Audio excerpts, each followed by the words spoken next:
ሀንዬ ላይ በሚያሳዝን ሁኔታ ግፍ መሰራቱ ሁላችንም ያበሳጨ ቢሆንም ተምቹ ግን ታሪክ ሊሰራ ነው። ወሰደው ፎቶና መስቀል የሀንዬ መሆኑን ሲያውቅ አሁን የገባበት ገብቶ እንደሚያመጣ እየተናገረ ይገኛል።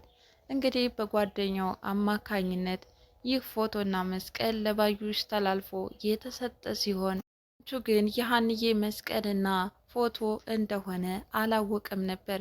ታዲያ በአሲር አማካኝነት ሲነገረው ሊሆን እንኳን አላስጨረሰውም።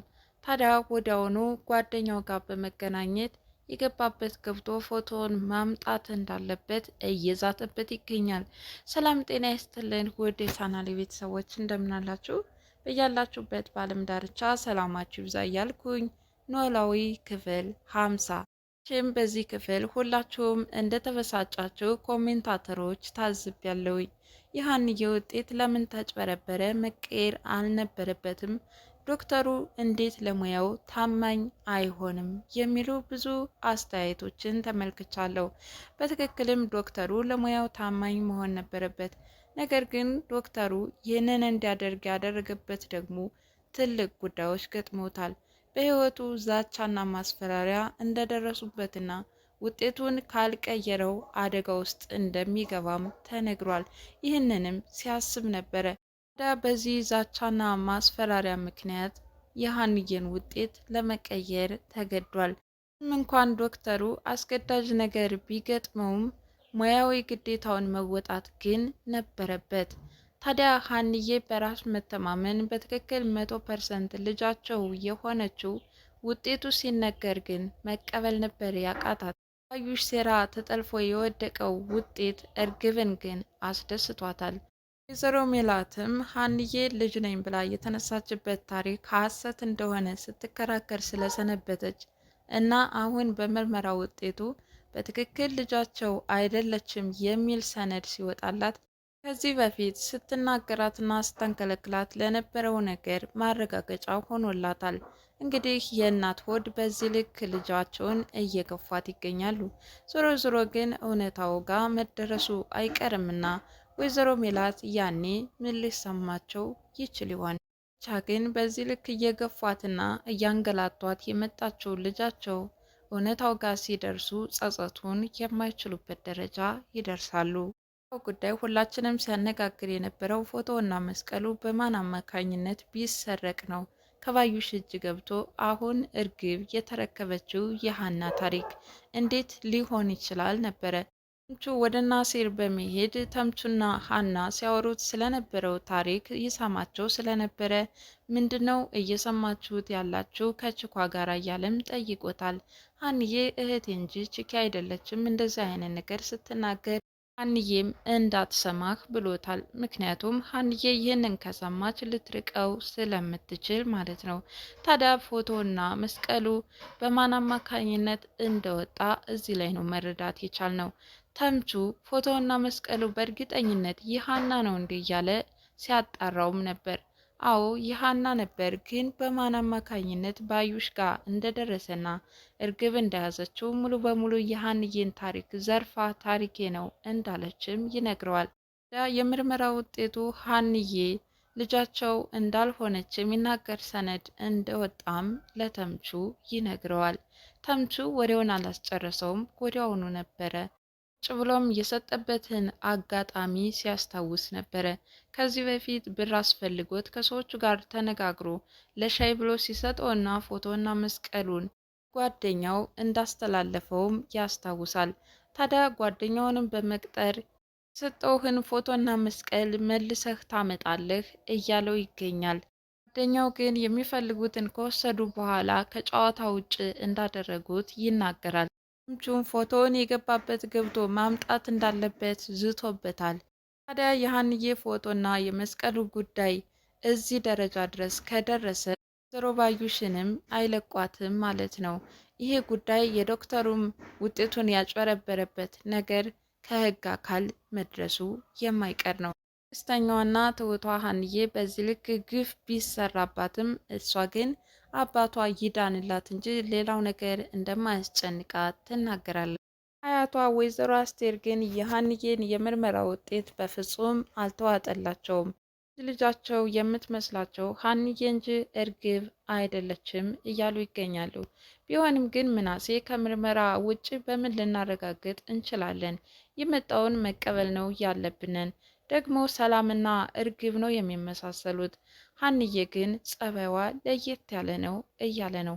ዶክተር አስቴርም አዎ የሀሴት ጸባይ ከሁላቸውም ለየት ያለ ነው፣ ቢሆንም ግን እርግብ ናት ብዬ ለመቀበል እቸግራለሁ እያሉ ይገኛሉ። ሰላምዬም በውጤቱ በጣም ነው የተናደደችው። ሀንዬን እህታቸው እንደምትሆን ስትጠብቅ ስለቆየች አሁን እርግብ ናት እንጂ ሀንዬ እህታቸው አይደለችም ብትባልም ቢሆንም አሁንም ሀንዬ እህቷ እንደሆነችና መወለድ ቋንቋ ነው፣ በቃ ከዚህ በኋላ ከጎንሽ አለው፣ መቼም ቢሆን ልለይሽ አልችልም በማለት ቃል ገብታላታለች። እንግዲህ የሚወዷት ሀና እህታቸው አይደለችም ብትባልም ሰላም ግን አሁንም የእህትነትን ጥግ እያሳየቻት ትገኛለች። በዚህ ደግሞ ሀንዬም በጣም ደስተኛ ናት። ጎኔ ስላለሽልኝ በጣም አመሰግናለሁ እያለቻት ትገኛለች። ይህ አባቷ በጠና ታሞባታል። አሁን የመጨረሻው የሕክምና ደረጃ እንደደረሰም ዶክተሩ ለሀንዬ አስረድቷታል። እንግዲህ የሀንዬን ውጤት እንዲቀየርና ልጃቸው እንዳላደለች የተናገረው ዶክተር አባቷንም የሕክምና ክትትል የሚያደርግላቸው ዶክተር ነው። ታዲያ በዚህ መልኩ ከቀጠለና አሁንም የሕክምና ክትትሉ በነባዩሽ ሴራ ተጠልፎ ከወደቀ የአቶ ኖላዊ የሕክምና ሁኔታ አደጋ ላይ ይወድቃል ማለት ነው።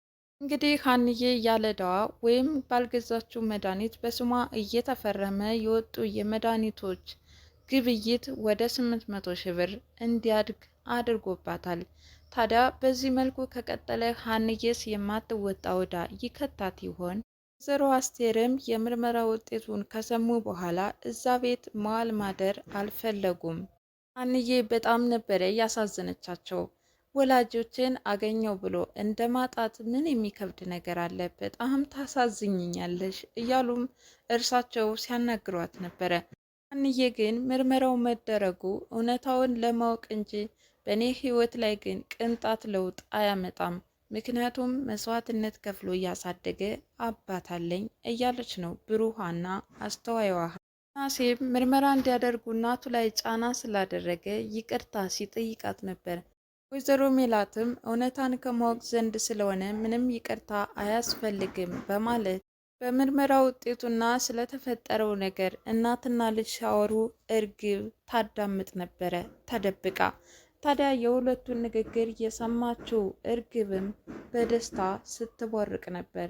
ወይዘሮ አስቴር ግን እርግብን አልተቀበሏትም።